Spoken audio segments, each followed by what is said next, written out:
आज अभी आगे टॉपिक पड़ा हुआ है ना, आगे टॉपिक है अपना, वहां देखेंगे ना। अभी क्यों परेशान हो रहे हो?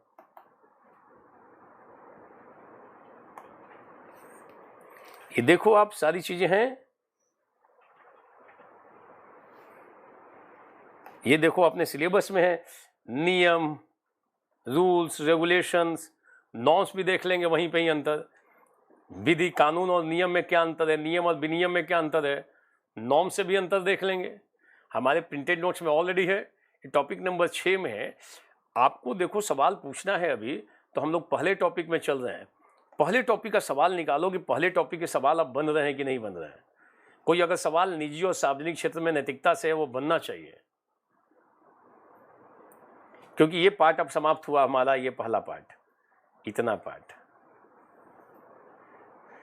मानवीय क्रियाकलापों में नीति शास्त्र का साज तत्व, इसके निर्धारक, परिणाम, नीति शास्त्र का आयाम। इसमें कुछ और पक्ष जुड़ेंगे, अभी मिल जाएंगे। इसमें आयाम वाले पार्ट में अभी आपको नोट्स मिला नहीं होगा।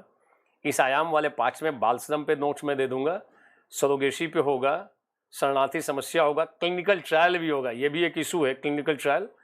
और साथ साथ नारीवाद पे दे देंगे। नारीवाद, नारी संबंधित जो मुद्दे हैं तीनों, समाजवादी नारीवाद, उदारवादी नारीवाद और जो रेडिकल फेमिनिज्म है, वो तीनों के चीज़ें मिल जाएंगी। तो आपको एक कई सारे सामाजिक इशू के बारे में आपकी अपनी राय बन जाएगी। और ये पार्ट जो है ना, इसमें आपको सोशल इश्यूज में भी पढ़ना है, तो यहाँ से वहाँ पे भी मदद लेना और वहाँ से भी यहाँ पे मदद लेना। ये था निजी और सार्वजनिक संबंधों में नीति शास्त्र कर लिया है। अब हम लोग देखने जा रहे हैं, ध्यान करना,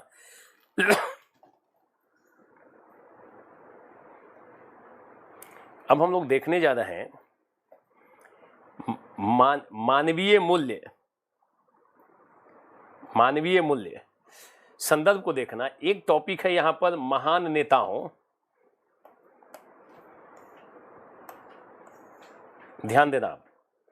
एक टॉपिक है यहां पर महान नेताओं, सुधारकों और प्रशासकों के जीवन और उनके उपदेशों से शिक्षा, मानवीय मूल्य के संदर्भ में। और दूसरा है मूल्य विकसित करने में परिवार की भूमिका, समाज की भूमिका और शैक्षणिक संस्थाओं की भूमिका।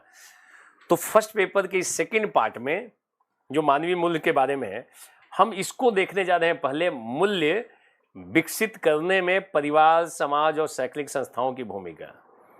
और जो इसके ऊपर का पार्ट है, ऊपर का पार्ट का मतलब है,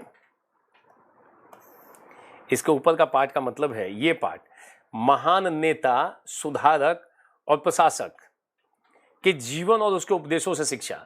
तो इसको हम लोग पहले टॉपिक में नहीं करेंगे, इसको हम पहले टॉपिक में नहीं करेंगे, इसको हम लोग ले जाएंगे टॉपिक नंबर 5 में, भारत और विश्व के नैतिक विचारक और दार्शनिक। इसी में हम लोग समाज सुधारक कर लेंगे, समाज सुधारक कर लेंगे। इसी टॉपिक में हम लोग नेता कर लेंगे और इसी टॉपिक में हम प्रशासक कर लेंगे। हम इस टॉपिक को इसके साथ मिलाकर पढ़ेंगे। क्यों पढ़ेंगे? क्योंकि बहुत सारे समाज सुधारक हमें नैतिक विचारक हैं, दार्शनिक हैं, नेता भी हैं। जैसे गांधी को देख लो, गांधी नैतिक विचारक भी हैं, समाज सुधारक भी हैं, दार्शनिक भी हैं, एक तरीके से लीडर भी हैं, फिलोसफर भी हैं, लीडर भी हैं। आप राजा राम मोहन राय को देख लो, वो एक तरीके से बड़े समाज सुधारक हैं, एक तरीके से लीडर के में भी देख सकते हो। वल्लभ भाई पटेल समाज सुधारक, नेता में भी देख सकते हो। तो कई लोग ऐसे हैं, जैसे स्वामी विवेकानंद, नैतिक विचारक, दार्शनिक, समाज सुधारक। तो चूंकि ओवरलैपिंग टॉपिक है, इसलिए इन पांचों को हम देखेंगे कहां पर, टॉपिक नंबर 5 में। वहां हम नैतिक विचारक देखेंगे और वहां भारत और विश्व दोनों देख लेंगे। दार्शनिक देखेंगे, भारत और विश्व के, नैतिक विचारक और दार्शनिक। इसके अलावा हम समाज सुधारक देखेंगे, प्रधानतः भारतीय संदर्भ में। नेता देखेंगे, वर्ल्ड के लीडर को भी देख सकते हैं, क्योंकि ऊपर में बताया नहीं कि भारत और विश्व। प्रशासक भी देख लेंगे।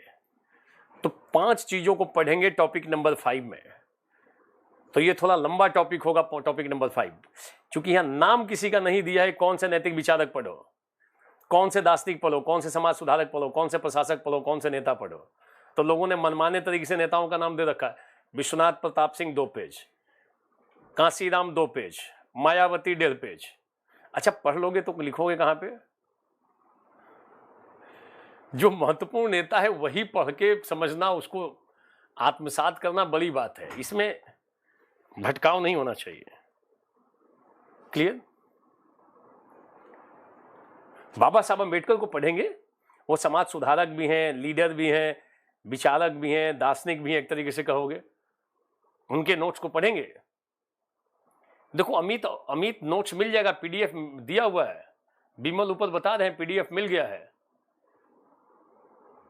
देखो शिवम, हमारी पुरानी आदत है, क्लास हमारा इंटरेक्टिव चलता है, आप सामने बैठते तो अलग ही स्तर जाता है मामला। अपने क्लास में अगर ठीक से बैठ लोगे ना तो विषय पे कंट्रोल कर लोगे, और ये प्रयास होना चाहिए। अब आपका दायित्व तो बनता है ध्यान करना कि पहले टॉपिक के, हम लास्ट पार्ट में बढ़ रहे हैं, कि पहले टॉपिक्स में अगर कोई सवाल आया हो तो खोज खोज के लाओ। ये नहीं कि इस शब्द का मतलब बता दो। अब सवाल आएगा ना तो ये पहला टॉपिक, इसका मतलब अच्छे से हो गया, इसके सारे क्लास टॉपिक हो गए। जैसे सवाल बन सकता है मूल्य विकसित करने में परिवार की भूमिका, मूल्य विकसित करने में समाज की भूमिका, मूल्य विकसित करने में शैक्षणिक संस्थाओं की भूमिका। ये फ्रेश टॉपिक है और फ्रेश टॉपिक को फ्रेश तरीके से देखेंगे। आज तो एक तरीके से मूड भी होने लगा था क्लास नहीं ले, बट फिर भी हमने अपने आप को एक तरीके से रोका कि नहीं क्लास ले लेते हैं। कल हम लोग इस फ्रेश तरीके से शुरू करेंगे, मूल्य विकसित करने में परिवार, समाज और शैक्षणिक संस्थाओं की भूमिका। नोट्स डाला हुआ है, वहां से आप डाउनलोड कर लो, आप वहां से डाउनलोड कर लो। नोट्स में और बोल देता हूं जो आगे तक का, ये पूरा पहले नंबर का टॉपिक में डलवा रहा हूं, तो नोट्स वहां से ऐप पे अपने पास है, ऐप से आप कर लोगे, हो जाएगा ना? हाँ अच्छा, मैं आपको हिंट दे दूंगा, नए वाले पे डल गया है। अच्छा ठीक है, हमारा एक नया ऐप भी मेंटेन हो रहा है, तो नए ऐप पे आपको सारी चीजें मिल जाएंगी। अभी आपको ऐप फिर से चेंज करना पड़ेगा, वो ऐप पे आ जाएंगे। नया ऐप हमारा, उसका भी एंट्री हो गया है, वो गूगल प्ले स्टोर पे रजिस्टर्ड हो गया है, तो जैसे ही वो फंक्शन में आता है उस पर हम आपको प्रोवाइड करा देंगे। अभी हमारा आप क्लास नोट्स पढ़ोगे, जो क्लास नोट्स मैंने दिया है, जो क्लास नोट्स हम लोग नोट कर रहे हैं। Is it clear? Thank you. कल रहेंगे टाइम पे 5 बजे, इस टॉपिक से शुरुआत करेंगे, ध्यान रखना आप। Thank you.